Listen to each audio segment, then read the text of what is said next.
Hey everybody, welcome to Hints and Guesses, my podcast. Kent here.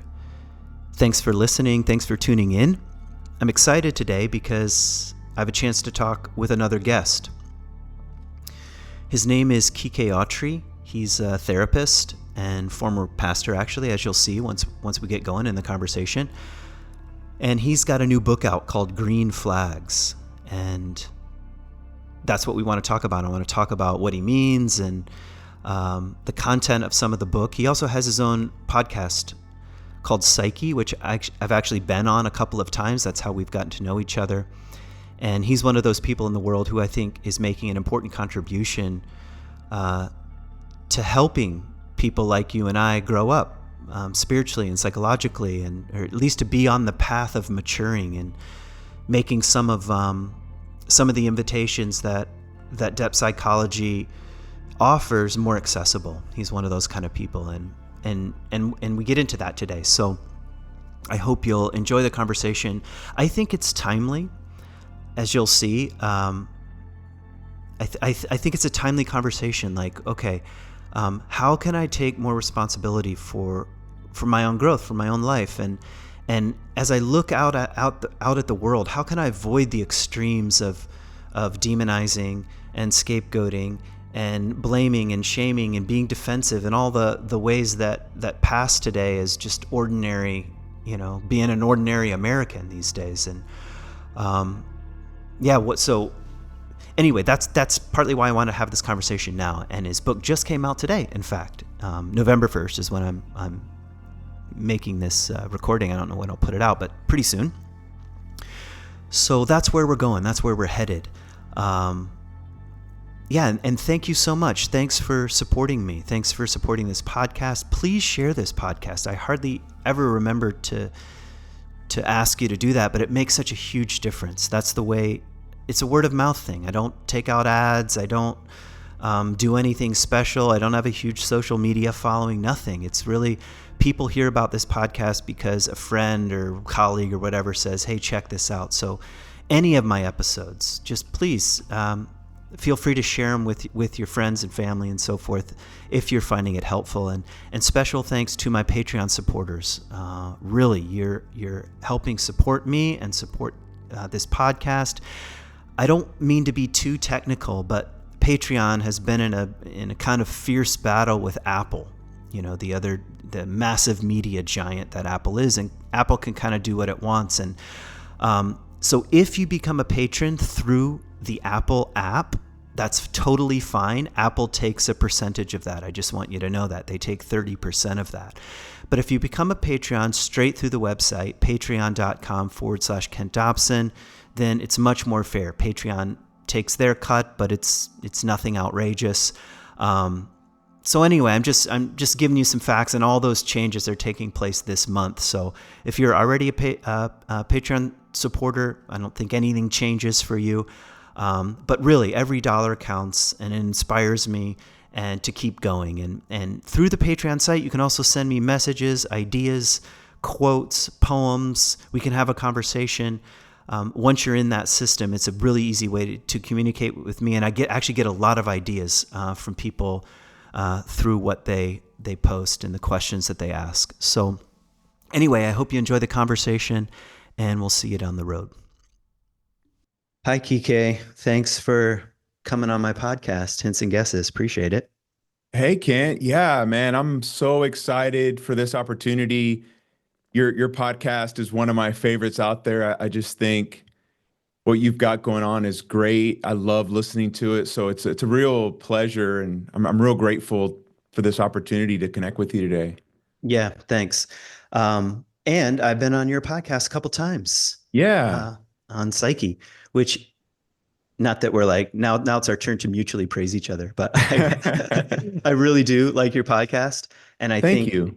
the kinds of conversations that you're holding and hosting have depth and nuance and are really important, and also are very helpful. You have a nice way of I think, bridging some what can on the surface sound like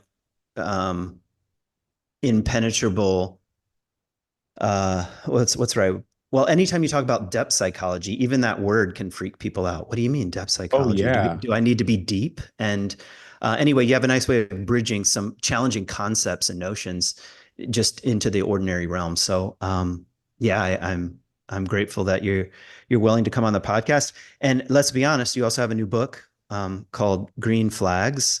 The subtitle is How to Be the Kind of Person You Need to Be in Your Life, which I really appreciate. Um, Mm, so yeah, I want to talk a bit about that book and how it came to be. But I'd love to know just as much as you want to share. Well, how'd you get into this kind of work? What's a little bit of your story? I mean, not just how did I come to write this book? That's an interesting question, but you're a therapist, and what yeah. was the path that led you to be interested in the psyche in this way? Yeah, man, thank you so much for asking that. I think that's a great place to start. Maybe there's two things that I'll say because I am a therapist, but it's kind of a second career sort of thing. Before that, I was actually a pastor. But before I get into that story, I'll just say, because I've reflected on this question quite a bit, one of the things my mom would say is that ever since I was a little boy, I would just sit around and listen to people and just hold space, I guess you could say, for their stories and their struggles. I was always the guy that people would kind of come to talk about their struggles or their issues. So even though I didn't come to this until a bit later in my life, after a type of midlife crisis, I can look back and realize this was almost the calling from the beginning. So that's kind of the first thing I'll say. But in terms of the journey into becoming a therapist from being a pastor, yeah, I was a pastor, and going up the ranks as you're familiar with, I got to the point where I was a senior pastor at a church in Colorado before I was 30, and my late 20s. And Yeah. one thing led to another. We can go deeper into it, but I ended up having an affair with someone at the church. Mhm. And that was not something I had ever done before. I can say this with, absolute integrity. It was something that really went against what I thought my real values were. So it was really traumatic and just, I mean, I ended up getting fired from the church. I was told by the particular denomination I was a part of, I would never be a pastor again. Mhm. And so it was the lowest point of my life. I was never now that I work with so many people in therapy, I was never at a point where I think I was seriously thinking of suicide, but I definitely started to have kind of those suicidal thoughts and really plunged into a dark depression. Mhm. Went back to the city I had left, Houston, with my ex-wife at the time and my kids, and we were trying to just figure out what we were going to do. We were in a hole financially. We were Mhm. fucked basically, and it was because of the decision that I made that I would argue now I wasn't even fully conscious of what I was doing. It's not Mhm. to not take responsibility for it, but in that season of trying to rebuild and figure out all these things, I ended up starting psychotherapy with a Mhm. Jungian trained psychotherapist for the first time in my life. And that was a game changer. As I tell people now, it is something that actually saved my soul. Mhm. And How old through were you? that journey, I came to realize I needed to be a therapist. Yeah. How old were you when all this happened? So it was at the edge of 29 going into my 30th year, which I Yeah. think is kind of symbolic in some ways. Yeah, for sure. Okay. I just want to tug on one little thread because you said Sure. something that is really I know there's a interesting to lot me. there. Yeah, yeah, yeah. Well, first of all, I appreciate you being so forthcoming. Um, I'm sure that there's a whole world of nuance and story and pain and difficulty and struggle Yes. behind this 2 minute version. But I do appreciate you laying out the path here. And okay, here's something I'm interested in. Okay, you Sure. said something about you did something that went against your values. I mean, that's an interesting way of putting it. And maybe this can even be a bridge into your book into to a certain extent. I mean, did you feel split, or later on, did you realize that you were split between what your professed values and your behavior, or um, was it? I mean, what was going on it, between who you were and what you were espousing? And are you getting where I'm coming Sure. from? Yeah, no, man, I'm picking up what you're throwing out there. And I think it's nuanced. There's different layers to it, but I think to clarify what I meant, and this statement could actually mean quite a few things, but what I meant when I said it went against my values is I think at the level of what I was telling people out loud and what I even would have said I believed without going much deeper into my psyche, I would have said, I'm monogamous. I made vows to my wife that I would never go outside the marriage. It wasn't like I was spending all this time trying to, go outside the marriage. And so when it started happening and I did it, it was a bit of a shock Mhm. afterwards. Yeah, Again, that's not to take away responsibility or fact that I was the agent doing it, but this does get into some of the stuff I write about in the book in terms of the unconscious and what's going on and how we can live a type of double life. We can have these exactly, patterns externally, but something deeper is going on that is usually in exactly. contradiction to it. Yeah. Yeah, and that's even though if someone were to ask me how would I describe the doorway to the second half of life, it'd be something like that, that there are all kinds of unconscious energies and patterns and things that are in the shadow or in the shadowy realms that we're really not aware of. And then one day they erupt. Now, in your case, they erupted in a very dramatic and public fashion. For Yes. probably most people, it's a little less dramatic, though that's not necessarily true. But there's a rupture, there's a split, there's a recognition, and the beginning of the questions like, who am I, and what has been keeping me together? What's been holding me together? What's going to hold me together now? How do I even face up to the fact that I've done these things, even though I said I wouldn't, or I am actually committed to those values? Like Yeah. what's happening? And um, anyway, that's what I think. It's kind of a terrible on ramp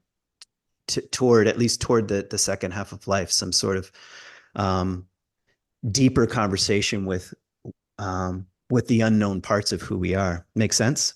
Absolutely, Kent. And I'm so glad you're using that language because that's exactly, I didn't have this paradigm when it was all happening, but having worked with the Jungian, going deeper into this concept of depth psychology, I really now understand what was happening as a transition into the second half of life, for Yeah. sure. So that Yeah. resonates with me. Also, too, like just to empathize a bit, our stories are not the same, but I was a pastor and I was espousing things and espousing certain values or ideas or beliefs. And I think I put this paragraph or some version of this paragraph in Bitten by a Camel, but I did have this out of body experience once while talking. I was giving I was preaching away, and I'm sure it was a I'm sure it was a good sermon. It was good enough. And I had this strange feeling um, that I could see myself talking, and as I was doing it, and the feeling was, who is that person? Like, who is the person talking right now? And it completely freaked me out. Like, as soon Hmm. as the service was over, I told myself I can't do this anymore. Now I did because, my paycheck depended upon it, but it Right. was a real, like there was more than one Kent here. And in some ways that was the beginning of me trying to start the wrestling match with what's going on the deeper level. Why am I doing Yeah. these things? Do I really believe these things? Um, who's the one talking? Why am I talking? To what benefit? All the kinds of questions you would think I would have already wrestled with. I really hadn't. I just had. It's like in the moment I recognized some part of me is split off from another part of myself, and I I better take this seriously. That's all I knew at the time. Yeah. Oh man, thank you for sharing that. Yeah, that's powerful. And I think where you're right, yeah, our stories are different. Maybe where there are some commonalities. I think a lot, and this was gained an insight through therapy, but a lot, I think, of what led to the affair and the eventual, firing and trying to rebuild my life was I just didn't actually believe so many of the things that I was externally espousing in terms of Mhm. Christianity. Yeah. I had developed a persona, I guess we could say, where I held these strong convictions. I was preaching all the time about them, but in my heart of hearts, I had some severe doubts and just didn't believe. And so, as one person put it, there was a sense in which my unconscious, we could say, or my psyche maybe directed some of the events in my life to kind of blow things up so that I could actually look underneath the engine and Yeah. see what was Yeah. actually going on. Yeah. There's no doubt that that's possible. I mean, it's hard to be definitive, but I Sure, certainly think sure, that that's true. And I've seen that in my life and in other people's lives. And yeah, it's almost like the psyche at a certain point, or you could even say the soul says enough, and the means uh, through which that no happens can, you know, can look like a life imploding. So, sure. um, yeah, okay, we'll let that go for the time being. Okay, I think the place to start is what do you mean by green flags? Yeah, man. Okay, so great question. And I want to add a caveat. There was a part of me that didn't even want to title it that because it seems a little bit, like cheap and cliche because I'm really talking about something really deep, depth psychology. But I think I am embracing it now. I like it. Green flags really is a way, I think, to talk about the traits of a person who's on this path of becoming a maturing adult. Mhm. And I do think it's important to add the caveat, not a mature adult, because to me that seems a little bit too static, as though we ever arrive. And I'm pretty committed to the fact that we never do. It's maturing in the sense that it's ongoing, but it is a commitment to, yeah, emotional and psychological maturity. So when I say green flags, I'm describing these traits of someone who's on this path of maturity. Yeah, beautiful. As opposed to, As opposed to red flags, which I think okay, most say what you listeners, mean. yeah, Yeah. we'll have a sense of. Yeah. Yeah, and actually one of the reasons why I wanted to have you on, especially right now, is that on a cultural level, politically, socially, it's like a total red flag culture. Oh yeah, Every other person is a red flag. It doesn't matter like what side you're on. That like a whole half of America is a giant red flag, or the other half of America is a giant red flag. And what we need to do is identify who these people are and how we're not them, and so forth and so on. Um, and there's a lot of energy. I mean identifying and othering people and flagging people and drawing lines in the sand. I mean, there's a lot of like it's attractive in some. It's like tasty to a certain sure. part of the ego, I suppose. And I just think, okay, what an interesting contribution to say green flags. Um, how do I grow up? How do I mature? What's the path of maturing? Maybe to use your language, which is I agree is better than a mature person, but one who's on the path of maturing. What does that look like? Yeah, so maybe you want to um, well, where would you like to start? Like, Yeah. what green flag first strikes you here? Well, okay, so but before we go there, let me also, if I can, talk about a couple of the reasons that led to the book, because Sure. I think it'll get into some of these things. The first one is, and this is I think an author that you and I both really love, James Hollis. He had this quote in one of his books that always struck me as so profound, and I always told myself I wanted to kind of deeply reflect on it one day, and I'm grateful that I have. But he says the quality of all our relationships is a direct function of our relationship to ourselves. Hmm. So that was going to be something really important to think about in terms of this book, Green Flags, is if we want to be in healthy relationships with others, what does that actually look like in terms of how we're relating to ourselves? So Yeah. that's one thing. The other piece is, and my wife's also a therapist, and I include this kind of anecdote in the book. We're always joking that, we really don't like people. After a Hmm. long day of, seeing a ton of clients and, maybe we're stressed out, we'll joke, we just don't like people.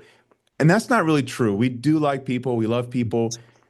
But months ago, I was in a season where I was really thinking about that. Why are certain people in my life so draining? Why do they seem like such red flag people, so to speak? And part of the book was me wanting to kind of answer that question for myself Hmm. because it's not that I don't like all people, it's just certain kinds of individuals that really drain me. And I've been that type of draining person. So I really felt like I wanted to put some thought into reflecting on why that is. Yeah. Okay. Yeah. Beautiful. So uh, it's just an important distinction. You're not saying, "Hey, this book is how to identify green flag people." You're No, not saying at how to all. become one yourself, and yeah, how to be the kind of person, um, uh, be in a healthy relationship with yourself in order to be in healthier relationships with the world around us. Correct? Yes, correct. And to your point about how we're now in this state of, the left is all red flags or the right is all red flags, depending on where you land. I quote this modern author. He's someone who takes the Stoic philosophers seriously, Ryan Holiday, and he says, we have to be in a state where we are tolerant of others but harsh with ourselves. Mhm. And I think that's a really important kind of spirit to come into this whole conversation with. Okay. That we have to basically be open to the fact that we bring all kinds of things that are problematic. It's the whole Jesus before you judge, look at yourself in the mirror and Yeah. see what you're bringing to the table. Yeah. Take the plank out of your own eye so you can see clearly to remove the speck of dust in your brother, something like that. Exactly, Yeah. exactly. So as we're talking about green flags, I want people to know I want to encourage this spirit of humility where, yeah, it's really about looking at yourself and what are the things you have to work on in order to be the best version of yourself, and I think to be in healthy relationships. Okay. Yeah. Right on. Um, okay. Um, well, my feeling is I want to jump into some of these Let's do it. possibilities, and Yeah. let me also say something too. The way the book is structured, it's almost more like a workbook uh, than sort of like a, I don't know, the alternative, like a nonfiction book. I mean, so Sure. it's practical.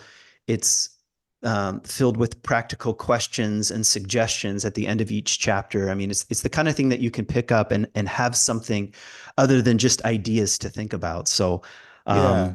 yeah, and at any point, if you want to offer some of those suggestions, that I'm certainly open to that. So, okay, well, the first one I'm interested in. You say a green flag person is someone who celebrates the wins of others.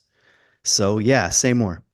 Sure. Yeah. Well, so what I was thinking with that one, and I'll say this list came from a very prominent Instagram influencer that I follow and like. And so I read her post one day of green flags, and then this idea of bringing depth psychology into it came to me, where I basically take each of the positive green flags and look at it from the other perspective to say, if you're going to be this kind of person, for example, someone who celebrates the wins of others, there's going to be a lot of, I think, difficult self-examination that's required to be Uh-huh. able to embody that. So Yeah. in that chapter, I get into my own story of how difficult it was for me to be around peers, family members, coworkers who were really accomplishing some pretty amazing things. And it was so hard for me to be around them. I later realized because I felt so insecure in myself. I was battling really with a deep sense of shame, Mm. but I just wasn't quite aware of it at the time. And so I would just avoid them. I wouldn't go to certain events. I would internally criticize them when good things were happening to them.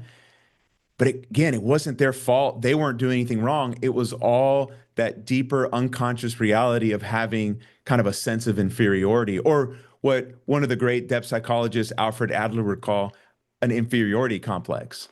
Yeah, yeah. Well, yeah. As soon as we start using language like that, it starts to feel well, we live right now in our culture just inundated with psychological diagnosis language, Sure, like sure. so and so's a narcissist, or so and so has an inferiority complex. But I mean, that's a beautiful way of describing how that was manifesting for you, just a sense of shame and avoidance around certain kinds of people. I mean, let me ask you a broader question Sure. about that. What do you think it reveals about someone when they can't celebrate the wins of others? Like, what's your sense of, are they trying to protect something? If so, what is it? Well, so I'd have to think about what they're trying to protect. I mean, I think my first reaction to the question is, I think I don't think that they're in a state where they're validating themselves, or to put it very simply, they're very happy with their own existence, their own life. And so they see anyone who's thriving as a deep threat, Mhm. or maybe as a reminder of how their life isn't like that. And so they have to push them away to maybe protect their sense of identity, which is very fragile. Mhm. Yeah. I mean, I really don't want this podcast to be about politics, but I mean, just that very phrase, like, I want to be the kind of person that celebrates the wins of others. I mean, if you think about that in the political context, it almost makes no sense, because it's like the entire system would collapse if if Right. if individuals were celebrating the wins of others. It's like, I don't know who you're voting for, please don't say, but it's almost like it's the opposite. That, let's say the person I don't want to wins, then I want them to fail. Absolutely. I want them to do the worst job possible. I want them to be humiliated and embarrassed and thrown in jail, or whatever the case may be. It's like, um, Absolutely. and yeah, and just to trace those lines back to a sense of inferiority, insecurity, uh, inability to stand on your own 2 feet and say, "Hey, this is where I stand in the world, and Yeah. I'm allowing you to stand where you stand in the world," something like that. Um, yeah, I don't know what you're hearing and kind of what I'm riffing. Anything No, else on this? yeah, no, I think the other thing too is I think it maybe goes back to like a scarcity mindset versus an abundance mindset, or a generous mindset, where I think a lot of us that have been very insecure, maybe riddled by shame, if I can go back to that kind of fundamental emotion, we do think there's just a little bit of praise or validation that's out there, and we have to kind of pursue it at all costs, and it can't be spread out to everyone. Whereas I think if we are kind of embodying these traits of a green flag person, we see that there's actually more than enough to go around, and we don't have to be so threatened by Yeah, others. yeah, beautiful. Okay, yeah.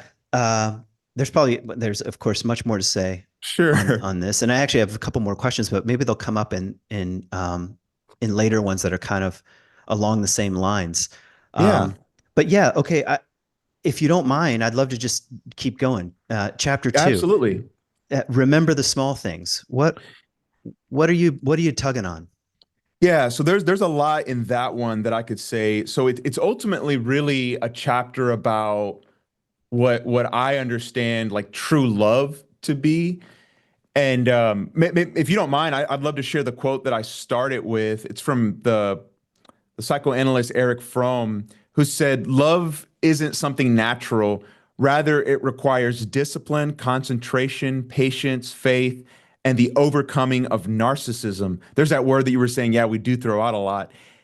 Love isn't a feeling, it's a practice. And Do you how I believe kind of that? connect, Do you believe that? I do that love is a practice. Yeah, yeah. Oh yeah, I, absolutely. okay, keep going, keep going. I want to come back to that, because I think that's that's a very radical statement in a kind of culture that's in love with romance, we could say, Yes. or has elevated romance and romantic love and romantic feeling almost to the level of a sort of religion at the moment. So Oh, anyway, totally, man. keep Yeah. going. No, so okay, so to maybe connect some of these threads, I think, and this is something that figures throughout the history of psychology I've kind of reflected on, that love can quickly become this narcissistic thing where we're relating to someone just to sort of fulfill our narcissistic needs. It is about shoring up our sense of ego rather than something maybe more sublime, something that really benefits the other person. And Mhm. so in remembering the small things, it reminded me of this period in my life where I actually was in this relationship with someone who was quite, I guess you could say famous. I will never say their name, and I'm not interested in that, but they were going through an extremely difficult period of their life where they were getting divorced, they were at the brink of homelessness, and we Mm. had just kind of formed this like online connection. And at the expense of sounding, prideful or like I'm trying to boost myself in front of others, I felt like I did a pretty amazing job of just being there for this person. I didn't care how many books he wrote or how famous he was. I was there for him in these tiny ways. I would ask him about his son. I would ask him about how he was doing. Mm. And that came from a season in my life where when I got fired from the church, no one wanted to be connected to me anymore. All these people that I thought were still my friends had abandoned me. Mm. There was like one or two people in my life who would just send me quick text and ask me, "Hey, how was your day today? Are you doing okay?" Wasn't Mm. grand, it wasn't even incredible, but it was solid. It was, I think, true love. They were concerned for me. And Mhm. so, yeah, that chapter is all about, if we're really going to use this language of love, if we're really going to help people feel loved by us, I don't think it's these, I don't think it's necessarily buying them gifts or, it's definitely not a narcissistic thing where it's just about our ego. It's about this faithful, daily concern and care for their well-being. Yeah. Yeah, beautiful. I think yeah, I mean we could make a whole podcast just on the question of what do we mean by love. I was reading some Robert Johnson the other day and he had this little riff. He said there are 96 words for love in Sanskrit. And then he goes on from there. But I just thought that's an interesting way of putting it because in some ways we're dealing with an impoverishment of language.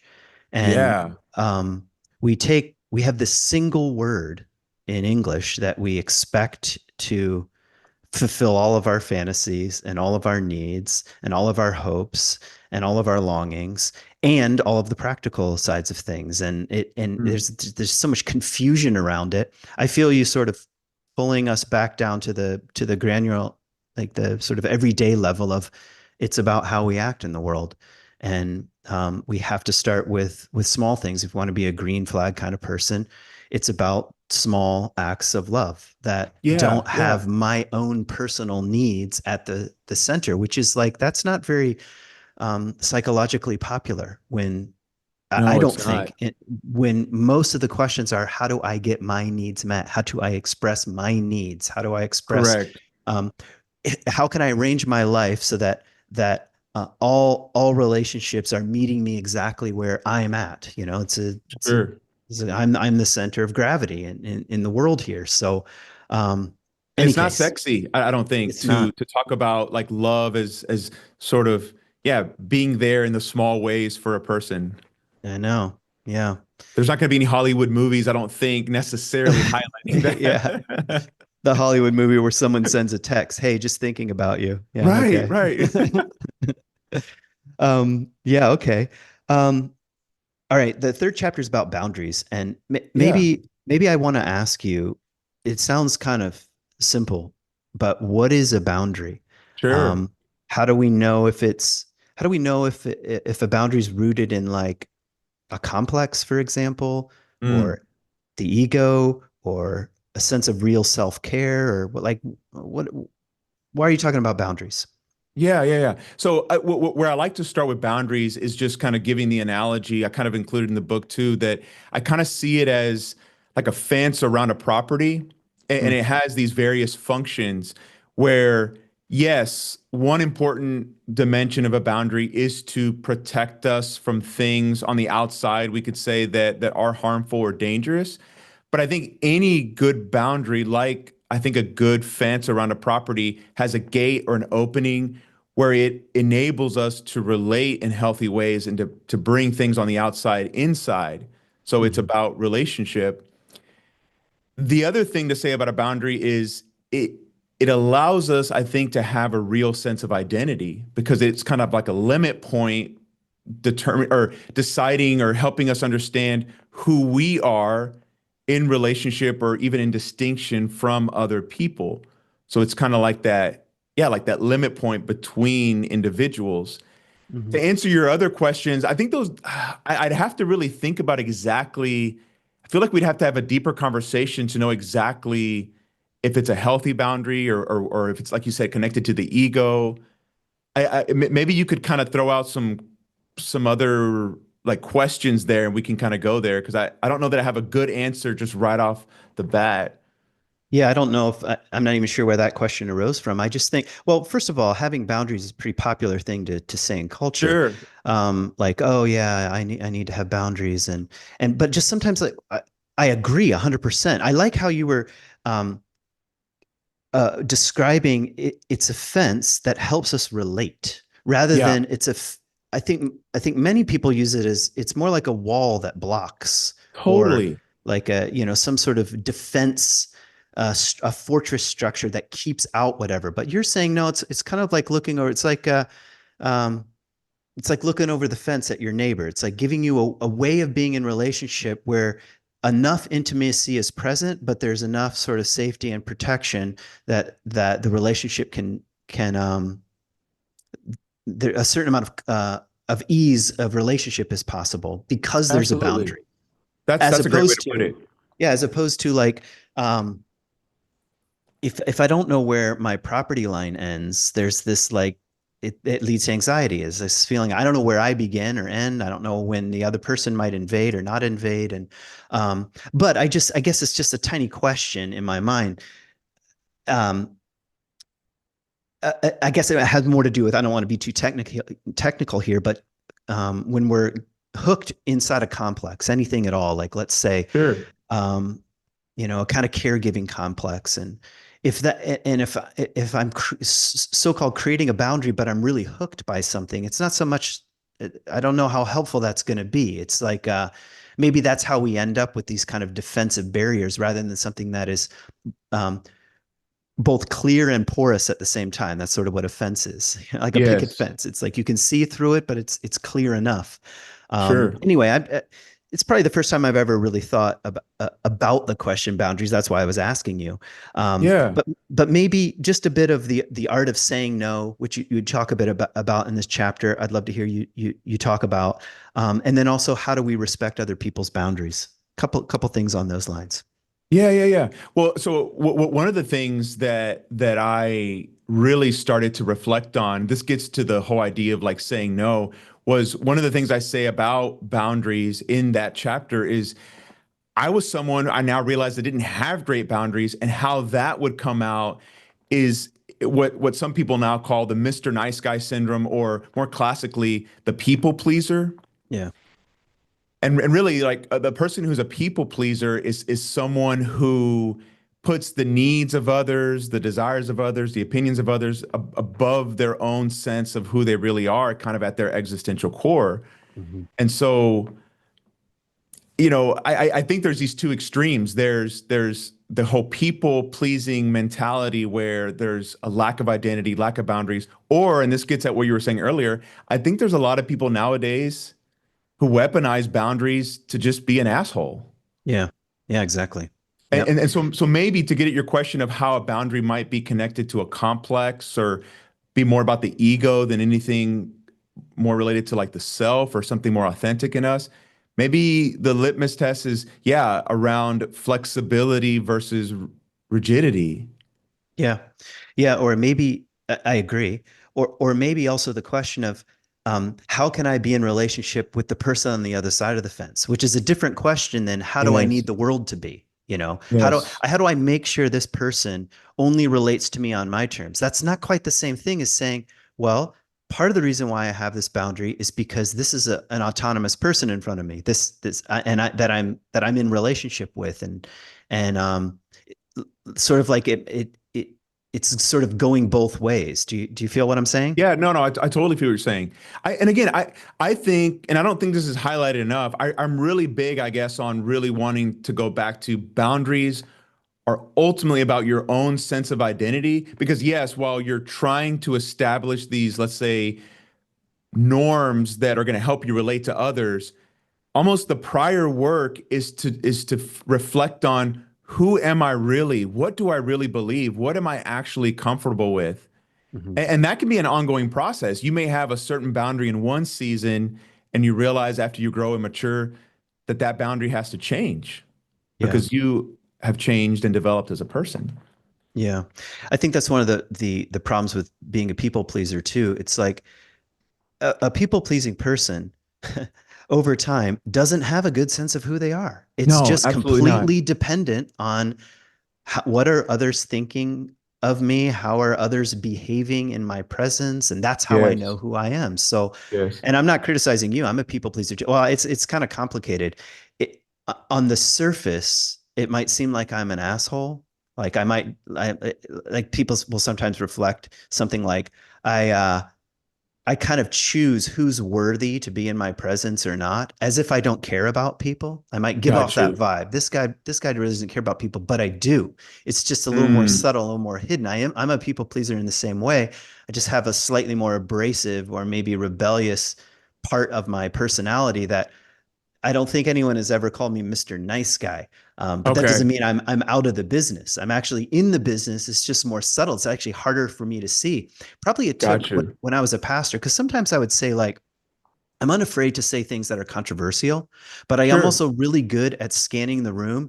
Who do I need to please well enough so I either don't get in trouble or, at least this person likes me? It's like I'm dividing up the world. I can look at a room and divide up the world. This person is kind of worthy of pleasing. And I'm doing all this Yes. mostly unconsciously. Right, Um, right, right. and if you stop me in the middle, like, well, uh, where do you really stand? I might actually freak out. I'm actually not know the place that I'm standing. So anyway, Right, I right. appreciate the kind of pointing back to, Yeah. Well, do you um, mind if I say, I mean, yeah, well, let me say this one thing, maybe last thing about people pleasing is that the real irony for me was, okay, I had this deep-seated sense of shame, which kind of meant at the deepest levels, I didn't feel like I deserved love or connection. And so I people pleased in order to fill that need, you could say, or to kind of, yeah, complete that gap. The problem is it would result in people taking advantage of my people pleasing behavior. And then I would feel like resentful. yeah, Or I now realize the healthier people in my life would push me away or not want to spend time with me because it was really annoying, toxic behavior. Once I could actually work on boundaries and have a more defined sense of who I was, then I felt like my relationships improve. Not that they're yeah, perfect by any means, but I have much healthier, fulfilling relationships when I stop the people pleasing, which again sounds kind of counterintuitive, but it's what yeah. happened. Okay.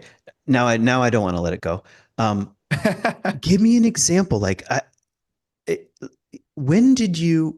What does it look like to set down the people pleasing? Like, can you think of a concrete example? I know it's not like you cross a bridge and one day you do it and the next day you don't. I just mean like, what does that start to look like for somebody, um, given what you've said so far? Yeah, I mean, one example that's coming up, just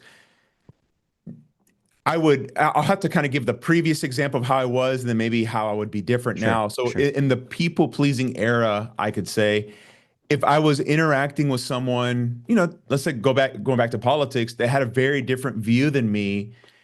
I wouldn't openly acknowledge that I disagreed with them or that I thought their position maybe wasn't the best. Mhm, I would just either agree with them or just stay silent mhm. because I wanted them to like me and I didn't want to engage in that assertive, but I think respectful disagreement. nowadays I won't be an asshole to anyone, but if I really disagree with what they're saying or and they're wanting to engage me in dialogue, I will be very clear about where I stand, but that I'm open to continuing the conversation with them.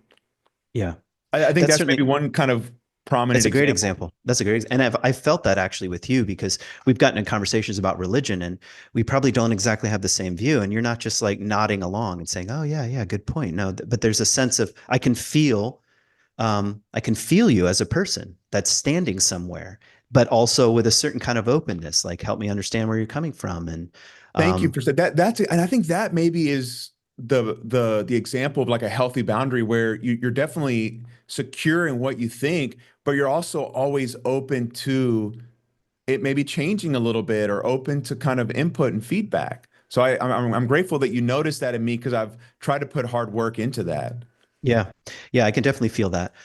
Which leads me right to the next one, which the suggestion in chapter whatever it is, I don't know what number we're on, is something I think like we're on four. okay, four. Listen without being defensive. And here's the first thing when I read that. How? How the hell do you do that? How do you listen without being defensive? But maybe before you can get to the how, like what do you mean? Yeah. I mean, there's so many things we could say about it, but again, I guess we're going back to kind of the political thing. It's being able to be in conversation with someone who has very different views than your own and actually hearing them out and not just wanting to respond immediately after they talk, taking their perspective into consideration, realizing maybe they have a good point here or there, even if you fundamentally disagree with where they're coming from in terms of a larger framework. So yeah, I think it's ultimately, and this is what I get to in the chapter, I think it's chapter 5 actually. It's realizing that we can have our views, we can have our beliefs, we can have our opinions, but we probably need to hold them lightly. Mhm. I definitely would not say we don't need to have beliefs and opinions. That would be ludicrous. But if we're really going to hold space for someone we disagree with and not be so threatened and so just out of whack that they hold a position that we don't like, I think we have to hold our own convictions with kind of an open hand. Yep. Yeah, I agree. What do you think about that? Is that something you would resonate with? I mean, I'm sure we could nuance it to death, but Yeah. Well, for me, the first thing I was thinking of is that maybe just personally, I'm pretty good at that okay. when the stakes are lower. Yeah, Like, yes. I mean, I can talk to someone who's on the left or the right, or even has some extreme ideas and opinions, especially like in person. Where I'm not Okay. talking about being in online or something like that's No, a no. whole nother realm. Um, and not that I'm praising myself, but I'm about to say where I have more trouble, Sure. which is in a marriage, in a partnership, in my own Okay. marriage, listening without being defensive. Like, what's what about in our more intimate relationships? What's possible there? Yeah, man, I'll give you, I'll be vulnerable. I'll give you an example. Just the other day, I have this, it's not a great tendency, but because I'm a bit of an empath, I pick up energy. My wife's been going through her own kind of struggles lately, and I'm always asking, or I've been asking recently, hey, are you okay? Are you upset? Like, is everything going okay? And she finally got to the point where she's like, can you please stop saying that? Because I feel like you're just too worried about my emotional state, and I get to be upset sometimes.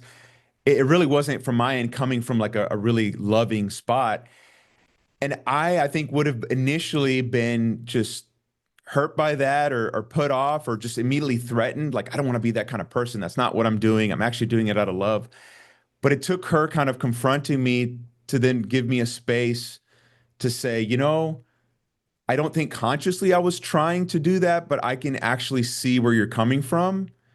I wouldn't want to be like policed or monitored emotionally like that all the time. So I'm gonna really try to change that, baby. Will you like point it out if I do it again? Because I really don't want to be that kind of person. Yeah, yeah. Sometimes what happens is when when our whatever significant other is not okay, it's like we're feeling, am I not okay? So we're Yeah, it's yeah. like we're pushing like, tell me you're okay so that I know that I'm okay. So And that as I soon can be as there's okay. exactly, and as soon as that's broken in some way, then um, being defensive makes a lot of sense. Like, oh, that's not what I was doing, or something like that. Um, yeah, okay.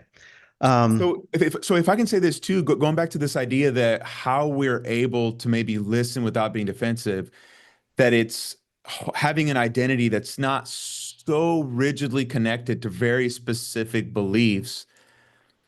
I think that even goes to how we view ourselves, like in what kind of person we think we are in the world, at least consciously. I think we have to be open to others' feedback and to others' perspectives that maybe they can see certain things that we can't always see. yeah, And yeah, that's a hard thing to kind of integrate, I think. yeah. I mean, some of it has to do with, um, well, I'll just steal something from Jung, but he likes to say that human beings are not statistics, and I love that. the person in front of you is not a statistic. The person in front of you, he doesn't say all this, I'll keep going. The Yeah. person in front of you is not an Enneagram number. They're not a Myers-Briggs acronym. They're not some archetypal constellation. They're not an astrological, fixed form. They're a mystery. And then he says, another thing he says, they're a mystery to themselves.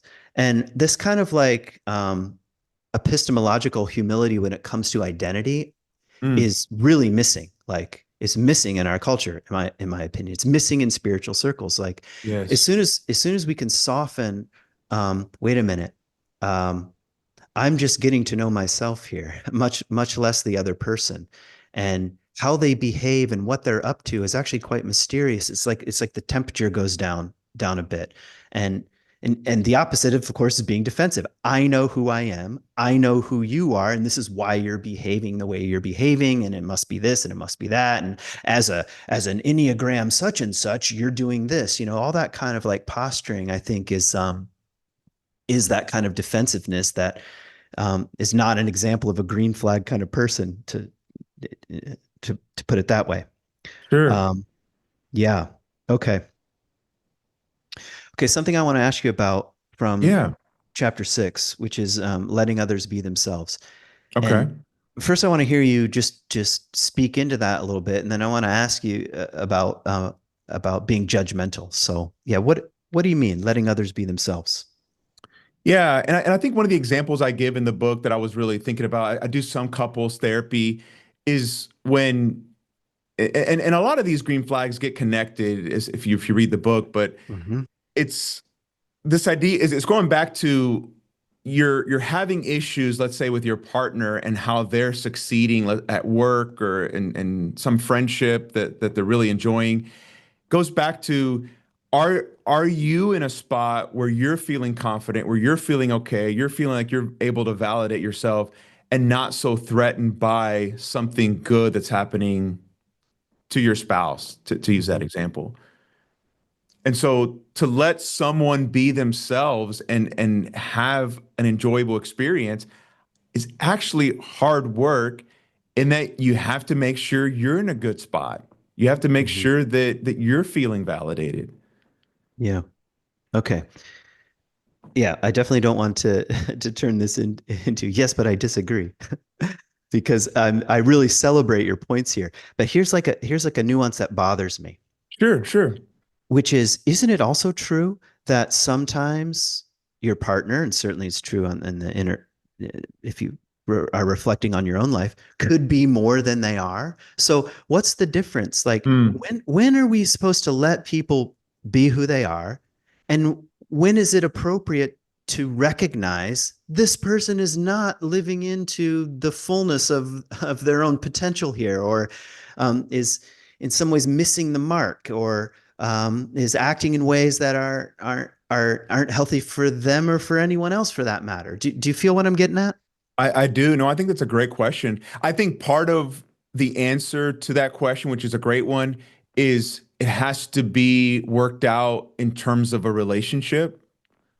Hmm. And partly what I mean by that is I think there's way too much of wanting to correct or challenge people's behavior or their beliefs, whatever we call it, online.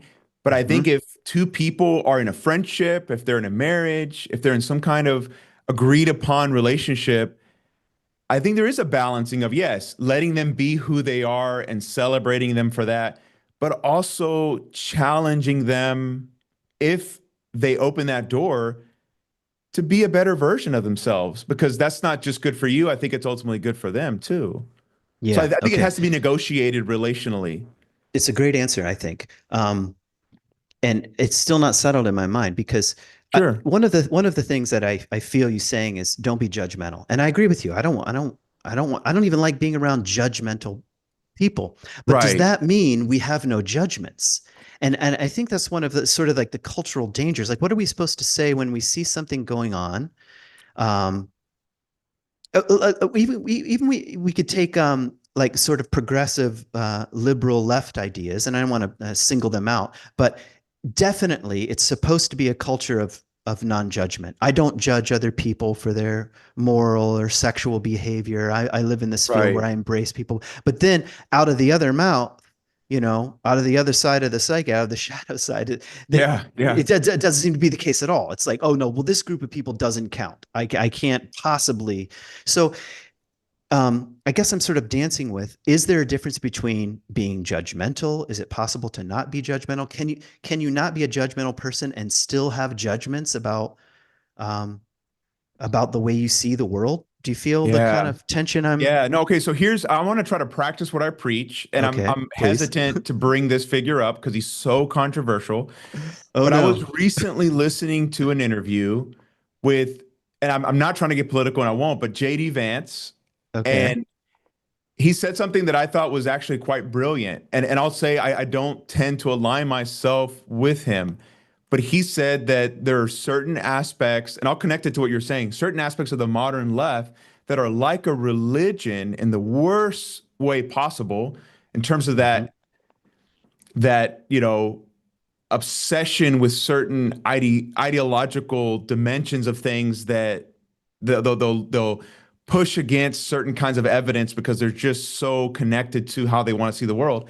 So the Hmm. left is like a modern religion, except there's no real mechanism or pathway toward forgiveness or Hmm. reconciliation Yeah, no kidding. Yeah, or self-examination for or that matter. self-examination. Yeah. Or where's confession? Where's Right. confession fit Where into there's a that? Yeah. chance to maybe Okay. say that you're Hmm. sorry or learn or change your way. It's all or Hmm. nothing. You're in or you're out. Yeah. So, yeah, Hmm. I think we have to balance a spirit of not judging with the ability to make judgments where a person can reflect on their behavior and maybe choose to do better next Yeah. time. Yeah. Yeah. Okay. I'm sure there are other things that we could pull on here, but maybe we can let it. I think it's an interesting. We live in an interesting age Sure, where sure. um, there are a lot of judgments flying around. There's a lot of language about not being very judgmental, and and yeah, I'm not sure what else to say about it. I think Let me ask you this. So I'll yeah. ask you, Go do ahead. you think part of what governs, whether it's Jesus or the Marcus Aurelius, just figures that have talked about the danger of judging others and not examining yourself, do you think part of what motivates that way of talking about things is being really hesitant to not feel like you're above anyone? That the idea of not judging is really about not putting yourself in a position where you're somehow infallible and can do no wrong, and that the person being judged is somehow inferior to you? Do you think that's a part of the dynamic that's maybe not explicitly expressed? And that would Yeah. be something we would not want to embody, but to just judge as, if you go back to the root of it, to make a decision about something is something Right. that our brains are, of course, going to do. Yeah. Yeah, I don't know. Okay, yeah, here are a couple of things that were occurring to me as you were asking that question. One is, I don't think we can ever avoid a kind of hierarchy. Okay. Like, I don't think we can see the world completely devoid of all hierarchy, because even saying that you can is a hierarchical statement. It like collapses in on Mm, itself. Like I see the world as completely flat, as opposed to better than a world of hierarchy. It's like got it. that's what's ironic. Like I'm Sure. against all hierarchy is a hierarchical statement. It means it's better than you. Who So anyway, that's Sure. more just like I'm just picking on the rhetoric a little bit.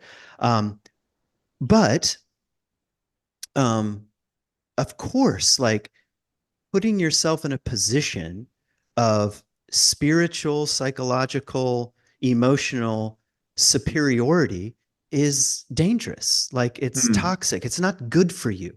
It's not good for anyone else for that matter. And so maybe um,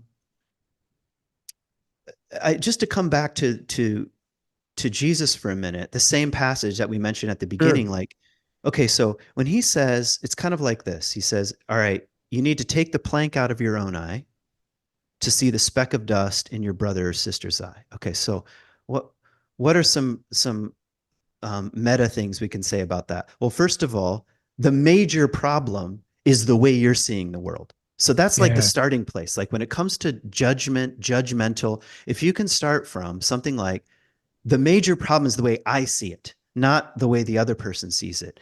And I have some major blind spot and I don't know it. This is why I think Mm, shadow work of any sort, 101, like there's something I don't know about myself, is really important. Like here I am talking to you. We've talked a few times. We've read many of the same books. We're drawn to many of the same things. So our paths are yeah. even similar. But I have to say, even in talking to you, what's the major problem? I probably don't see very well. I probably can't say I've got some plank in my eye. I don't Mm, really see what Quique is saying here or where he's coming from. So I think when Jesus says something like this, or Marcus Aurelius or others, or um, that it's a way of prioritizing. I am that. I am the problem. I am the problem that I mm, see. This is the same with yes. projection. Like um, I must be the problem. People don't want to say that. But here's the caveat, which is I think the thing I'm trying to dance with. Okay. Jesus follows it by saying, if you take the plank out, so that's possible, first of all, like, oh, Okay. I've got a major blind spot and I didn't see it before. I can see the speck of dust, which means you can enter into maybe to use your language, into the relational container here, the relational Mm, context to say, you know what? Um, let me let me help you with that speck of dust. It's not as big of my as my problem here. My problem was, sure. but see, that's different than I'm going to take the plank out of my own eye, and then what I see is complete neutrality. I make no judgments. No one Mm. has any specks of dust. It's all neutral. All I can do is take responsibility for me, and I will say nothing about anyone else. I don't think that's very healthy or helpful, or what in this case what Jesus is talking about. So I don't know if what you heard in That's my kind of oh, like dude. little No, I mean, I don't riff know that there. I can add any to it. I think that's kind of the best riff on that passage I've ever heard and aligns beautifully with what I'm trying to articulate. So thank you for that. That was Hmm. awesome. Yeah, uh, appreciate it. Um, okay, so maybe we don't have to go through all these because I'm just looking at the time, but Yeah.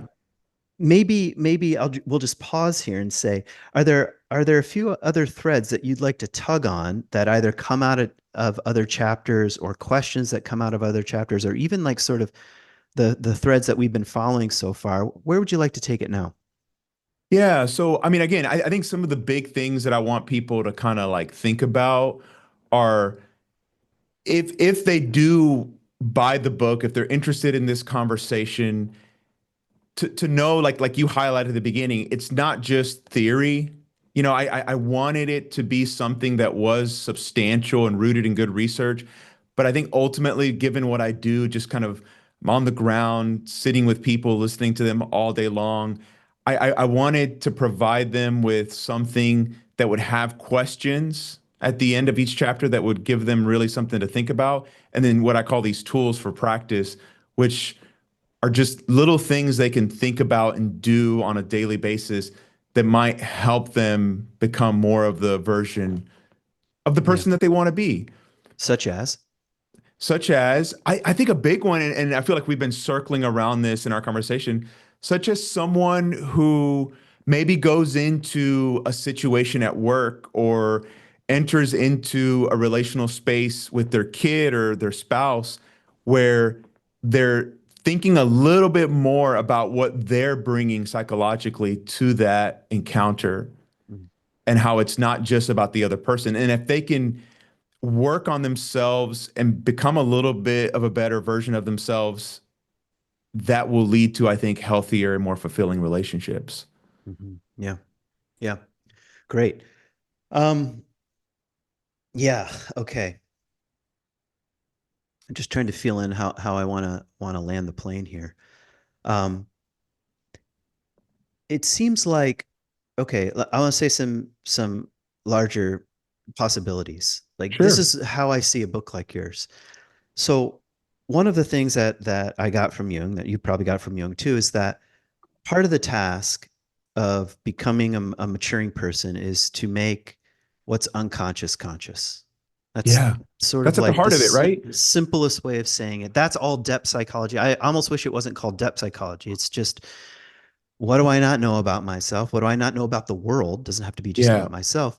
And and that can be made more conscious. Or what does he say about you don't become enlightened by imagining figures of light, but by making the dark conscious. And you Beautiful. don't yeah, Right. you don't even have to be that like when I say dark, I just mean like things that are unknown. And like the path is that simple.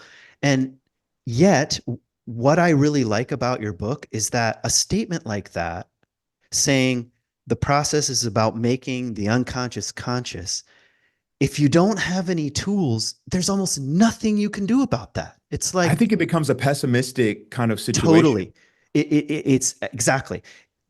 You feel sort of nihilistic and pessimistic, and what can I do? And maybe maybe it will become, maybe it won't. But it doesn't really work that way. It's a combination of intentionality and mystery. That's the way I put it. Like Yeah. I wouldn't say you can go and do it because it's also something that is done to you. It's just a combination. Right. It's Right. one step forward, and maybe the mystery of the alchemical mystery is just the other step. Yeah. And I want to say one other thing because Sure.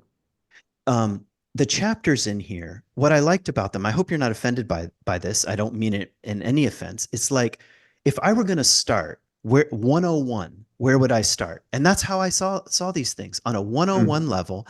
And and the reason why I don't want you to be offended is because I think like the 101 approach, I'll stick with the academic metaphor, is the same as Sure. the 401 approach. Like Mm. whatever, it's the exact same thing. And I have to admit my bias. I used to think psychological and spiritual growth was kind of like you climb up for a while and then you hit the plateau. And you're like, you kind of got it, like I figured my Mm. shit out. I've integrated my shadow. I I use conscious listening. I use I statements. I've done all the things, and then now I'm on the plateau. But actually, Totally. it seems like no, it's almost like it's circular. It's like I have to come back around to these 101 things. Like 101 and Mm. 401 is the same thing. It's like, here we are again. I'm at it, and it is actually about, am I even listening to this person again? I Right. thought I had Right. dealt with this. And so anyway, I'm saying that because I do think, especially the workbook style of your book and the way that you're inviting certain questions, this can be really helpful for people. So thank you. No, thank you, man. No, and I don't take offense at all. I see it as a compliment. I had another good friend that was an early reader before it was published, and he said the same. He said, "Don't take offense, but I really kind of see this as a cliff notes or an entry into a world that could go much further and much deeper."